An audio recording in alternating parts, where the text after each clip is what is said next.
bahati nzuri mikoa yote mko hapa, na mimi natoa wasia kwa mikoa mingine iliyobakia, jaribuni kuona wivu, ghibta sio hasad, ghibta.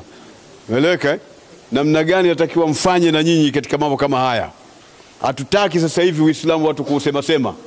Wewe tunazungumza Uislamu juu ya masala ya maendeleo. Mtaalamu wetu kasimama hapa akawa anatuonyesha namna ya huu msikiti na huu mradi kwa ujumla ulivyo. Ni mradi mkubwa sana. Tulikuwa tunanong'ona na katibu wangu hapa tukasema huu mradi jinsi ulivyokuwa mkubwa unaweza kuendesha hata makao makuu. Bisha.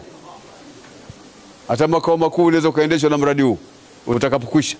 Jinsi ambavyo umetengenezwa kwa weledi na kitaalamu, na ndio mambo ninayotaka mimi. Wewe ukitaka kunifurahisha mimi usiniletee majungu katika ofisi yangu, sitaki. Wewe lete mambo ya maendeleo. Lakini fulani sifaini. Fulani kafanya hivi, fulani kafanya si hataki masuala hayo shekhe. Masuala mshapitwa na wakati hayo.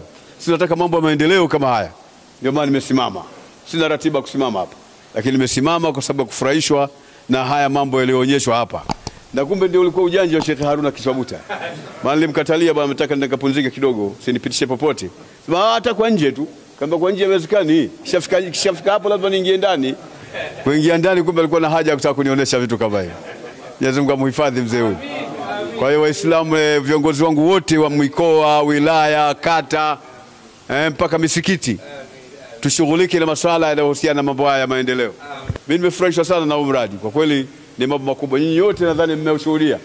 Jamani, mnataka maendeleo katika Uislamu hamtaki? Mnataka kukaa katika majobless tu kuzungumza mambo ya ovyo ovyo au vipi? Sisi tunataka mambo ya maendeleo. Wote tunataka mambo ya maendeleo. Semeni Allahu Akbar usikie. Semeni tena. Semeni tena. Sisi ndio mambo tunataka sasa hivi hapa. Kuzungumzia masuala ya maendeleo na watumieni wataalamu. Wewe ukiwa shekhe, ukiwa mwenyekiti, ukiwa katibu, huwezi kufanya wewe kuna mambo yako yanakuhusu kwa nafasi yako.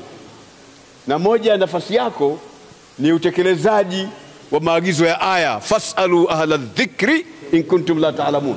Hicho kipengele kimoja ndio kina tafsiri ya mujalladati. Na tukafasiri kwa volume chungu mzima juu ya swala hilo moja katika aya hiyo moja. Fasalu ahla dhikri, ya ahla dhikri inafasirika kwa tafsiri nyingi.